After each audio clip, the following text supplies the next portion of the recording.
natwe urakoze kubana nawe kumufasha kandi ufite itoro ryawe muri rusange byose dusabye Imana data mu izina rya Yesu amen. Yadutuye imitwaro yaduhetanishaga none tugenda twese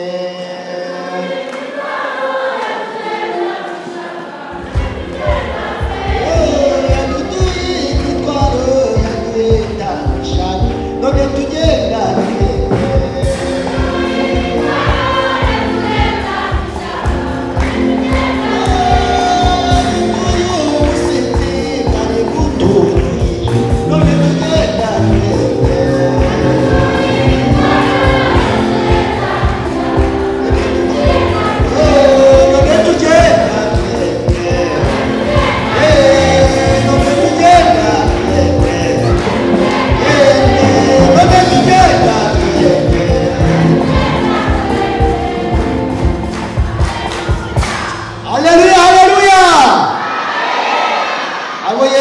imitwaro munyemerere twongere tumushimire Imana ishimye. Haleluya haleluya haleluya. Imana yacu yabicoye dushimiye Imana yabanye natwe yaraturinze bane natwe n'umunsi w'ejo urugendo twakoze kandi yacyagumye kuturindira mu buntu bwayo. Reka mufashe rero twongere tuyihereze amashyi izina ry'Uwiteka rihabwicoye. Rimwe kabiri gatatu.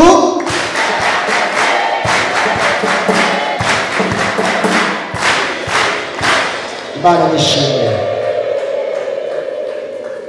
Kadusome ijambo ry'Imana dusanga igitabo cy'Abalewi, igitabo cya kabiri mu bitabo bya Mose, dusome igice cya 26 n'umurongo wawo wa 12. Cya 26 turasoma n'umurongo waho wa 12. Igitabo cy'Abalewi igice cya 26 dusome n'umurongo waho wa 12 tugeze ku wa 13. Kadusome mu izina rya Yesu. Nzagendera hagati muri mwe ndi Imana yanyu namwe mumbere ubwoko bwanjye. Ndi Uwiteka Imana yanyu yabakuye mu gihugu cya Egiputa kugira ngo mutaba abaretwa babo. Nabatuye umutwaro wabahitamishaga mbagendesha mwemye. Gasubire muri aya magambo. Nzagendera hagati muri mwe ndi Imana yanyu namwe mu bwoko bwanjye. Ndi Uwiteka Imana yanyu yabakuye mu gihugu cya Egiputa kugira ngo mutaba abaretwa babo. Nabatuye umutwaro wabahitamishaga mbagendesha mwemye. Amen. Kadusoreze mu rwandiko rwandikiwe Abakorinto rwa kabiri. Urwandiko rwandikiwe Abakorinto rwa kabiri turasoma ku gice cyaho cya 6 dusome ku murongo wa 16 tugeze ku murongo wa 18. Haranditswe ngo mbese urusengero rw'Imana rwahuza rute n'ibishushanyo bisengwa? Ko turi urusengero rw'Imana ihoraho, nk'uko Imana yavuze iti nzatura muri bo ngendere muri bo, nzaba Imana yabo nabo bazaba ubwoko bwanjye. Nuko nimuva hagati y'aba bandi mwitandukanye niko Uwiteka avuga, kandi ntimugakoreye ku kintu gihumanye, nanjye nzabakira. Murongo wa 18, kandi nzababera so namwe muzamera abahungu n'abakobwa niko Uwiteka ushobora byose avuga. Mwakira ijambo ry'Imana. Haleluya, haleluya, haleluya, haleluya. Dufite data, dufite data, dufite data utwitaho. Imana nishimwe kandi aratwemereye ngo azagendera muri twe, azatura muri twe, azaba Imana yacu. Aratwemereye ngo natwe turi abahungu be, turi n'abakobwa be. Ababyemera rero nimuvuge ngo amen. Abemera uwo mubyeyi nimuvuge ngo amen. Haleluya. Iyo umuntu afite se arateta n'ingonya n'ubarinde bane. Iyo umwana afite se agomba. Dufite data, dufite data utwitaho kandi ijambo riratubwiye ngo ashobora byose. Imana yacu ni hafi cyane. Umurinde yego ni data wa twese mwiza, azi intege nkeya zacu kandi yadukuyakuya kugira ngo turinde Satani. Imana yacu ni hafi cyane. Ni byiza rero ko tuganira kaya magambo nk'abakozi b'Imana. Tugomba kumenya ko tugomba gukorana nayo. Imana yacu ni hafi cyane.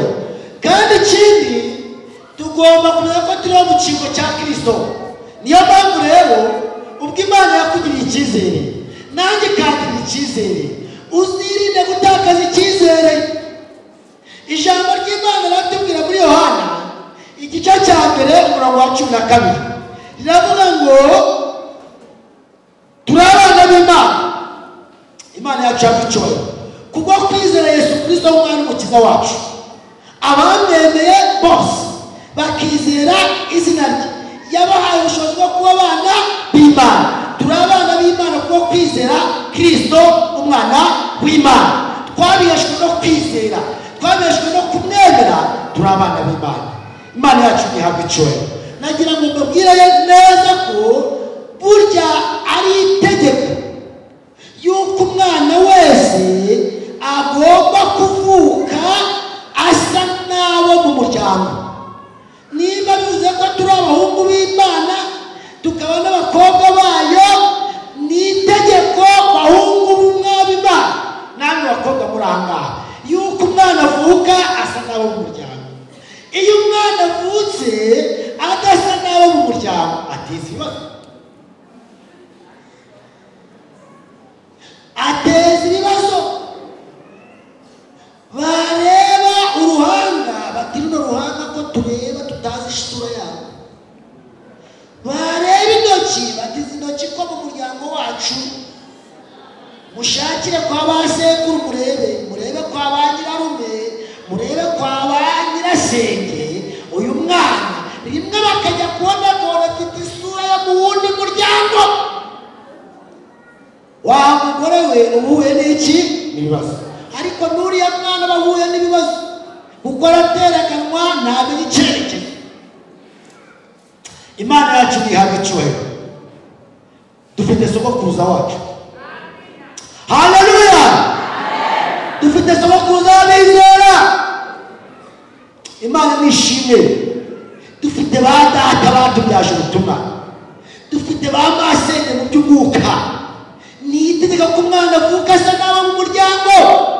Ubwo Imana yakugiriye icyizere nanjye kandira icyizere, bigomba kumenyekana aho mutuye yuko turi abana b'Imana.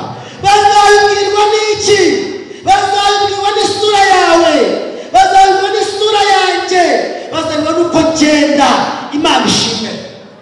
Ijambo riratubwiye, Imana ibwira Abayisiraheli bari mu butayu, nirababwira ngo muri ubwoko bwanjye mwitoranije, muri ubwoko bwanjye mwitoranije mbahaye isezerano. Icya mbere nzatura muri mwe. Biravuze ngo turi ubuturo bw'Imana.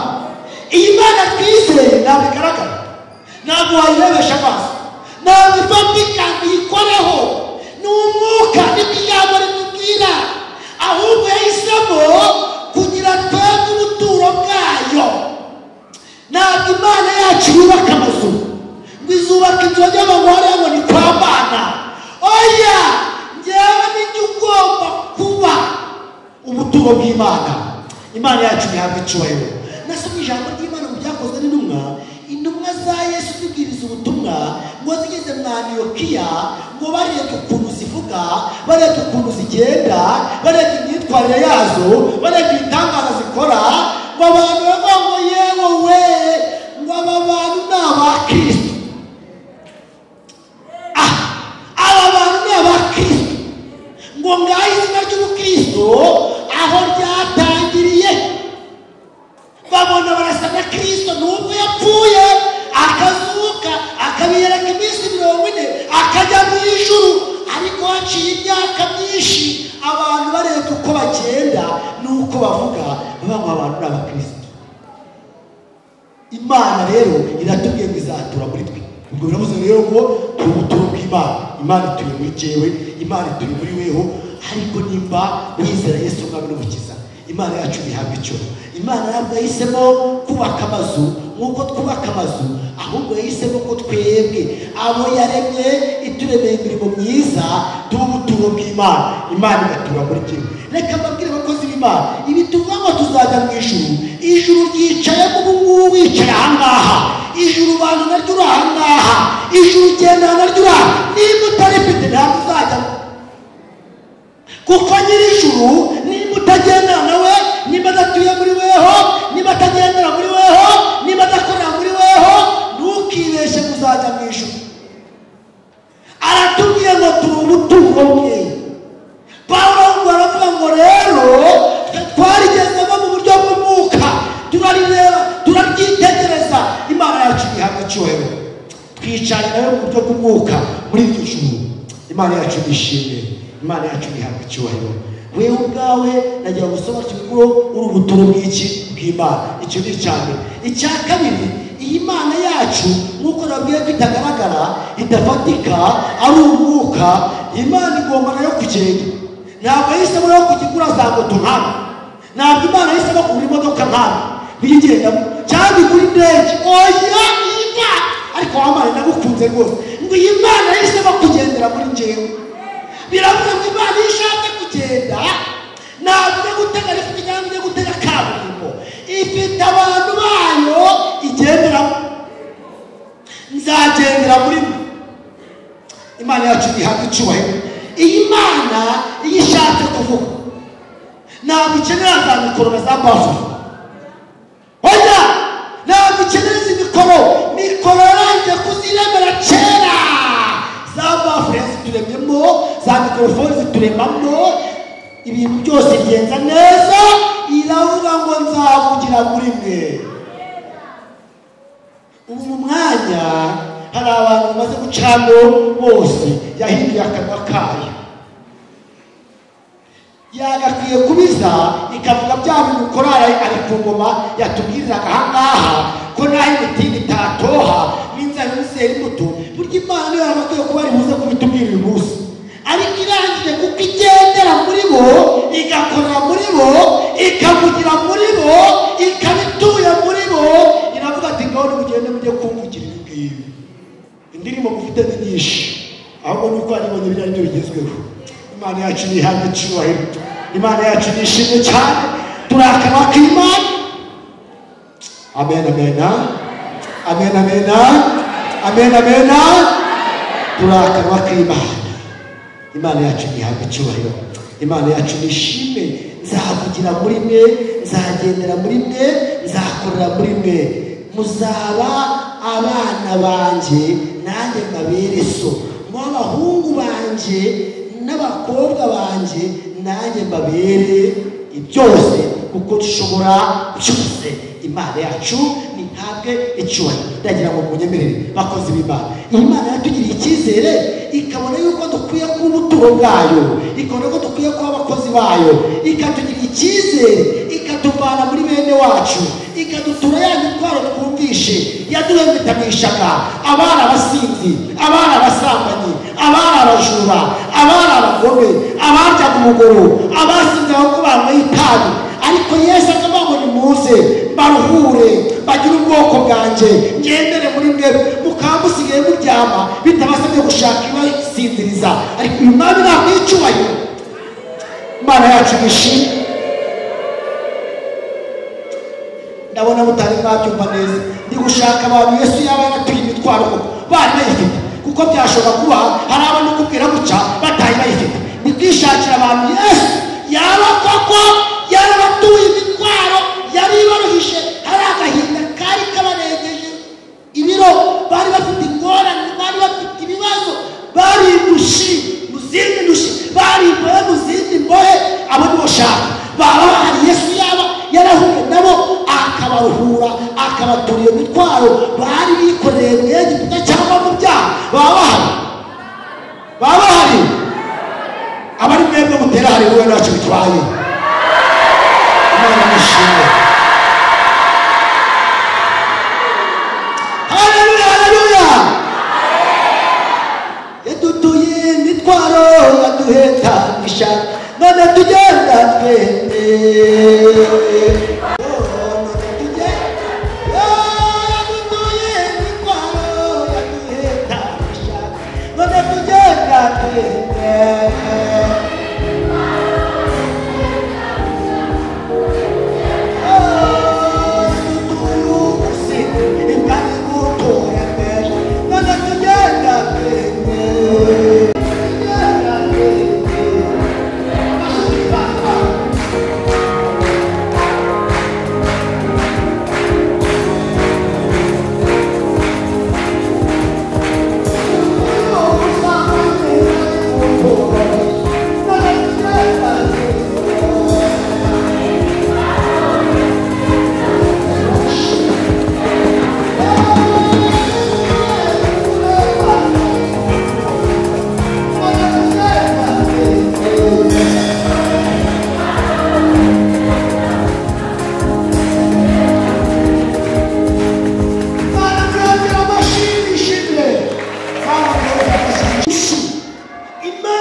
Imana yongeye kutubwira ngo muri ubwoko bwanje, ivuganye natwe ngo turi ubwoko bwayo, izagendera muri twe, izatura muri twe, tuzaba abahungu bayo n'abakobwa bayo.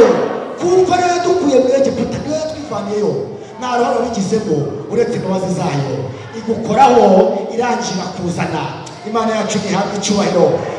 Imana nishimye. Njya mbyibuka nari umwana iwacu, abana twese uko twavutse tugeze muri barindwi, hari abana badayimoni bajya bakunda gutera cyane. Njya mbyibuka harimo mushiki wanjye, twabaga turi gukina akajya kubona ararembuye, agaterembura akikubita hasi, uwo mwanya akarashya pe. Ubwo mama agahita yikoza mu nzu ikibo cy'ibishimbo akaba aragidashya, akaba yikujije ku mukecuru tukagira ngo wabije wari umupfumu, kandi yahindaga iwacu ngo agiyeho ngo kugira ngo abashe kuba yagira icyo amubariza ku bana. Imana yacu tugire neza. Hari mushiki wacu wundi nawe yigize abadayimoni bamutera kuva imyuna, arava barangije bajya kuraguza, ngo mukecuru ye kakajya kuraguza, ngo baramubwira ngo uwo mwana wacu umukobwa wacu w'ifu, ngo kubera yuko ngo turimo badakora ibyo shitani yabasabaga, ngo agiye gupfamo nabi, ngo arapfuye, ngo biteguye gushyingura. Birangiye Imana yacu ntihabwe icyubahiro. Mukecuru yari yafashe icyemezo cyo gukizwa, kuko n'abadayimoni bari baramugize ikibuga atava mu nzu, atabasha no kujya kwiha ibiryo, baramuteje ubwoba, asigaye agira ubwoba. Imana yacu tugire neza. Twajyaga tujya kubagara ibishyimbo, ngo birarare, we yagira aho kurandura ikirare akarandura ibishyimbo. Tutise mama ku bishyimbo uri kubirandura, atuka mama nubakare kwa mama bitaraye, aguye arandura ibishyimbo. Tuti rero byihoreye, ntahe ujya mu rugo mwe tuzabyibana. Yesu yaraturuhuye. Dayimoni byize bizi wacu biraza, nibwo ntabwo nabisha kumaze ko papa n'undi yakora, birakomanga muze arasohoka, ageze hanze asanga ahagaze mu bigabo bitatu n'amacumu n'iki, akigira ngo ajye kureba, arabiburaho. Mu mwanya muto inzoka ziba ziraje zikazenguruka. Yewe Mana we, Yesu yagize neza. Mu myaka 36 n'itore ibyo bintu ko bitagarutse ko dusigaye turyama tugasinzira ko tutakijyana ibyo bishyimbo ngo tugiye kujyana yewe mwami we wagize neza aratubwiye ngo muri ubwoko bwanjye ni njye wababyaye muri ubwoko bwanjye muri abana banjye nzagendera muri mwe nzakorera muri mwe nzavugira muri mwe reka mbere abakristo muri aha ngaha soza hari abantu barakaga k'Imana none baraparitse bitewe n'impamvu ntazi Imana yakwamagaye mwiyera hari abandi baje kubagendera Imana none baraparitse ntabwo bakigenga yewe Mana y'umwishu baje kugirira neza nasomye ijambo ry'Imana muri Yesaya 6 uraza kurisanga hano byanditseho Mayite yarakoze kubyandika akabishyira aha ngaha Imana y'umwishu noneho ngo bita Yesaya yari umuhanuzi wari umukozi w'Imana arakaga k'Imana ngo umunsi umwe mu gihe cy'umwami Uziya ngo Yesaya aragwa ari umurokore kuri Yesaya arangije aragwa ngo bitewe n'uko ari ibwami nyine ajya mu byubahiro no mu biryo n'ibindi byose atinya kujya kuvuga ukuri kw'ijambo ry'Imana kubera ibwami aba yarari warangije aragwa ataka iby'umwami barangije arangije igihe umwami Uziya yapfaga rero wamaze gupfa ngo nibwo Yesaya yongeye kubyuka mu burokore buzima ngo agiye kujya mu myiyereko ngo abona Imana imwereka intebe yayo ngo noneho ngo abamarayika ngo baciye muri Basirapi ngo bayikose impande zose ngo barimo basiga abantu urera isi yose izi icyubahiro cyane Yesaya ni umurokore wavuye ngo akubite amaso Imana arebe n'icyo bari kwiha Yesaya ngo ahita yikubita hasi ngo asa n'ukuri ngo avuze induru ngo napfuye we ngo mbonye ishyano bati Yesaya ubaye iki ati mbonye ishyano ati mbonye Imana ati ndayibonye kandi rero ati kandi rero kiyamuza bamwera ati none ati napfuye mbonye ishyano kubera iki ati none nyuma yaruye none nyuma bakiri nacyo Imana tubimenye mu marayika yikoza hirya wazana igikara cy'ipaka igikara kirimo kigurura wakivanye ku muriro waraza wa Yesaya wagikojeho ibyaha byawe haleluya haleluya haleluya abakutanya urabona we Yesaya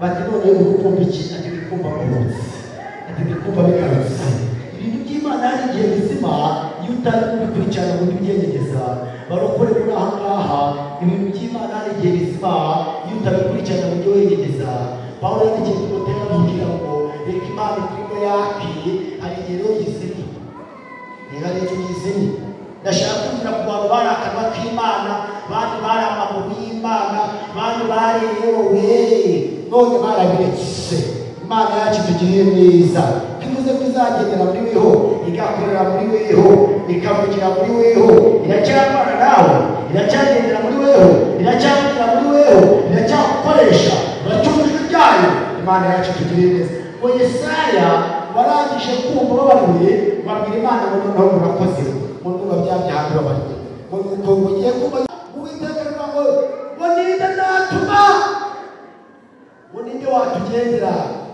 Yesaya baratuma teko sibyaha n'ibindi ko n'imyaka n'imyaka kuko yabimbabariye nkaba n'ubihamagara muri iteraniro biratuma de ko kera igendera muri jewe ikanavugira muri jewe kandi kazi kanarangurira ko n'ubwo mbabariwe bimeze aravuga ati ndahari atubahatiye ati bagiyewe jewe Imana ishaka ayigendera zuko Imana nawe kugenda ahubwo yashimiye ko izagendera muri wewe ishima yo kugendera muri jewe zuko Imana niwe kuza ngo ivugire mu mabati aha amabati n'isi byose binyeganyegeye ariko yashimye kuvugira muri wewe yashimye kuvugira muri jewe igihe cyose uza muri urusengero ntabwo uzasanga yicaha ku ruhimbi ntabwo uzabona iyo gitari ije gucuranga yashimye kubikorera muri wewe uracyakorana nayo